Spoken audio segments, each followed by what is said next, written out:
YouTube, it's Kristen. You're watching Chatterbox Budgets. Thank you so much for joining me for a video today. I hope everyone is doing well. It is Sunday, February 6th, 2022. It's about 3:30 p.m. here in Salt Lake City, Utah. And we are going to go over my monthly spending plan for February.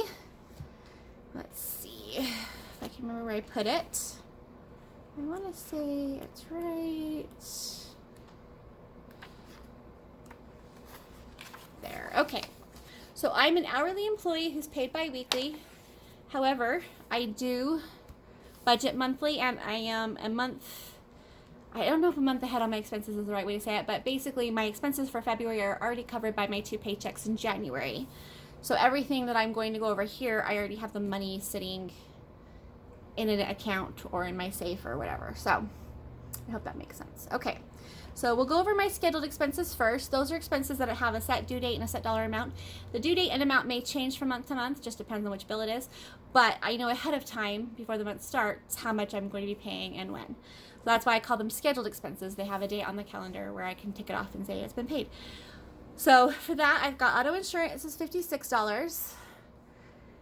Cell phone is $68, electricity is $52, internet is $100, natural gas is $31, water, sewer, and trash is $80, annual fees is $70, subscriptions is $162, gym and fitness is $17, home insurance is $8, rent is $1,226, and then for loan payments, I'm planning on $230. So my total amount for my scheduled expenses is $2,100. Oh, I'm not low enough, am I? So then for my unscheduled expenses, which are things that I know I have to pay for, but I don't have a set date or amount that I'm going to be paying, that's basically daily expenses, regular things like food and stuff. I guess you'll see exactly what it is right here. So for gas and fuel, we're planning on $60. Groceries and food, we're planning on $300. Household, $60. Miscellaneous, $20. Personal stuff, $60. Pet stuff, $200. So the total for subtotal for for my unscheduled expenses is $700. So my total for my planned expenses is $2,800. Now, I'm not exactly sure how much my take-home pay is going to be because I did change my benefits for 2022, and so my take-home will be different, and I'm not exactly sure what it's going to be because every paycheck I've had since I changed that has had overtime. So I think I have an idea, and I'm hoping it'll be at least $1,400, but I may have to adjust that a little bit later on if it ends up only being like, I think it's going to be at least $1,350 per paycheck. So I may have to adjust that a little bit, and I would probably just take down the different fee categories a little bit. But anyway, we'll figure that out once I have a paycheck that only has regular hours on it. But so far, I'm still getting overtime, which I'm very grateful for.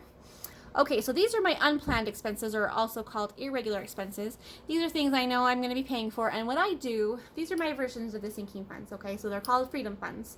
I have the freedom to use them for whatever I need to use them for, whenever I need to use them for, and it's guilt-free.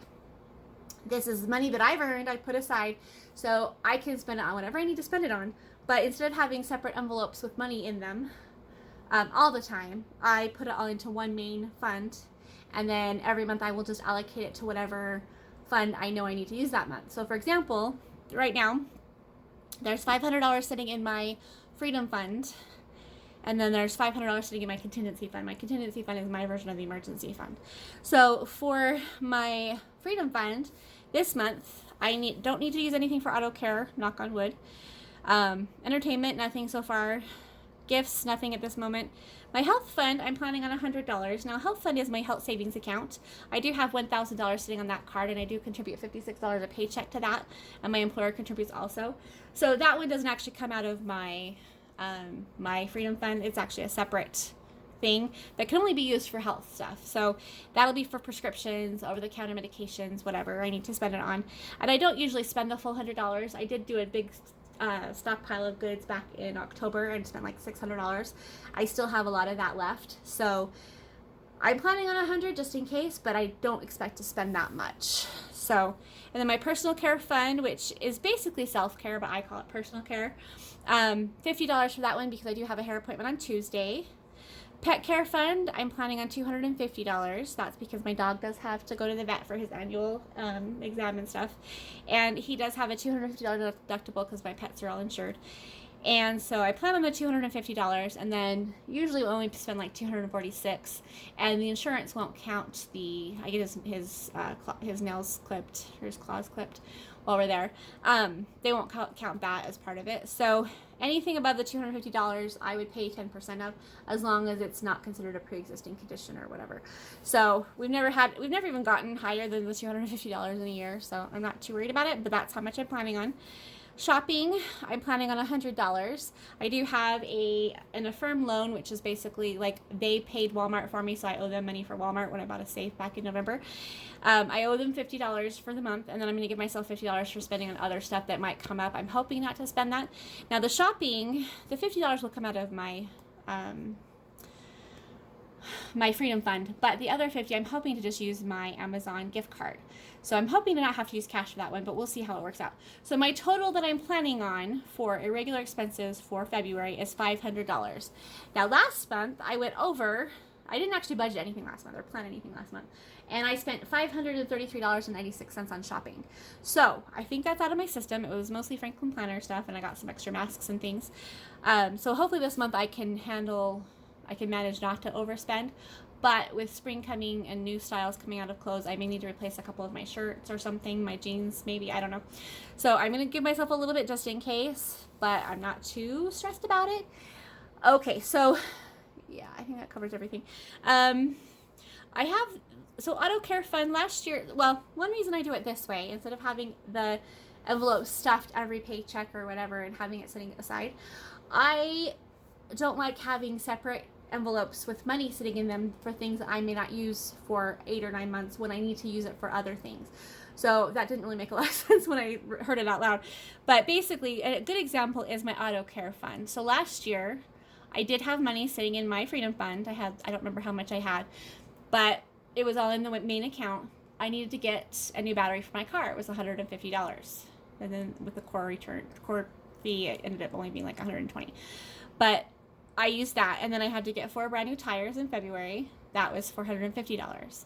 And then I had to pay to get my car fixed because it stopped starting or I should say it wouldn't start, not stop starting. It wouldn't start, I think it was in February. So I had to pay to have it fixed. So instead of having money in different categories that I had to borrow from or transfer from, I have it all in one main account, and then I just use it for whatever I need it for at that time. This works better for me. This works better for my brain. I have nothing against having individual envelopes. I think sinking funds are amazing, and I think people who do that, it's a great idea, and if it works for you, fabulous. But for me, this works better. So I had money sitting there. I know how much I need for each thing.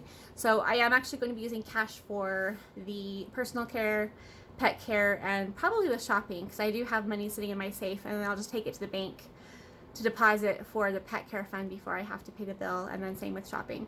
So usually I've been using prop money because I don't like to keep cash around, but because these are expenses that I don't really use very often, I can keep the planner thing that I use for that in my safe, and it's not a big deal for me. So anyway, I hope that doesn't sound too confusing. I do things very differently. I am not a typical YouTuber. I'm not a typical budgeter. I've been budgeting for 20 plus years. I've been doing cash envelopes, various different ways of doing it since 2003. I've been following Mary Hunt's Debt Proof Living since probably about 2001, I think. So I've tried everything else that I can think of as far as other options and plans and Dave Ramsey and everything. This one works the best for me. Not to say that's always going to work the best for me, but as a single person who lives alone, has one job, my car's paid off, I don't have any credit card debt left, I do have personal loans left that I'm paying on, but I'm not stressed about it. I'm focusing right now on being a month ahead on my expenses. So not necessarily paying them a month ahead, but having the money set aside, ready to go. So when the first of the month hits, funds can start being taken out of my accounts, and the money's sitting there ready. That's the priority for me. The other thing is to continue to pay my credit cards in full every week. I do use them. I get cash back on all 4 of my credit cards. None of them go above I think $300 is the most one of them's gone. That was my Discover card, and that was one I was using for Franklin Planner. And I just pay them off every Saturday. And then on Sundays, I transfer the money from my bill pay account, my checking number 2, from that account over to my checking number 1 to be ready for the funds to come out that week. And I have everything transferred over for that week, so that way when the charges clear my credit card, the money is already sitting in my account. So my focus this year is to be able to start putting a little bit aside for savings in a regular savings account. I try not to have cash on hand besides what I have in my safe because I want my money to be in an account where it's earning interest, but also where it's safe. But again, this is just for me. I really don't go anywhere to exchange cash in hand with anyone except for when I go get my hair done. So having it all digital has really been logical for me. But I do have money sitting in my safe because back before I switched over to completely digital, I was going to the bank and getting money out of the ATM every payday and then not putting it back. So I was just using it, getting out, keeping it, and then I'd have to keep paying for my checking account. So I accidentally built up basically my contingency fund / freedom fund with that. Anyway, I am totally rambling, you guys. I'm so sorry. It's been a long weekend, a long week. Mental health is still not doing the best, but it is getting better. I've had some good days and then some bad days, mostly work related. That's really where most of my stress comes from. And then, yeah, so I appreciate you guys. I'm sorry that things are not more consistent. I would like to have more videos, and I'm hoping to have more here going in the future. However, just because work has been the way it's been, I have to do what I can to try to keep myself going. My house is in chaos right now. My apartment's in chaos. I need to get it cleaned up. So I need to not spend too much time with things that distract from that. Like I literally need to go work on laundry right now. So anyway, you guys, I appreciate you. I appreciate your support. I'm hoping to be able to do more in the future, but honestly, I knew when I started my channel it was going to be a slow growing thing, and I knew it may not be something that I really stayed very consistent with, just because when work gets crazy, everything else has to be pushed aside because I have to be able to support myself. And so anyway, but I do appreciate you guys. I appreciate you being here. I appreciate you watching, and I do try to watch everybody's videos as often as I can. Most of the time I'm listening while I'm at work or walking my dog, so I don't always comment later on, but I do try to comment at the beginning, and I do listen to them. Sometimes I will like hit the forward button by mistake, so I end up skipping to another video. So sometimes I don't finish them completely, but I try to go back later and use the continue watching feature and finish them up. Anyway, I appreciate you guys. I know I've said that like 6 times, but I do want you all to know that I am grateful for you, and I'm grateful for your support. And the friends that I've made on here have been really just life-changing. I really look forward to the interactions with you guys. And I don't have a lot of subscribers, but I am grateful for every single one that I have, and I'm okay with that because what I'd like to do is get to know everybody's first names. At least the people who comment regularly, and then that way I can learn them as I go, and I feel like that's just more me. I'm not someone who gathers a lot of people in my circle, my world. I usually have smaller attachments, but they're stronger, if that makes any sense. So all right, that's enough rambling for me. You guys have an awesome day, and I will talk to you soon. Bye.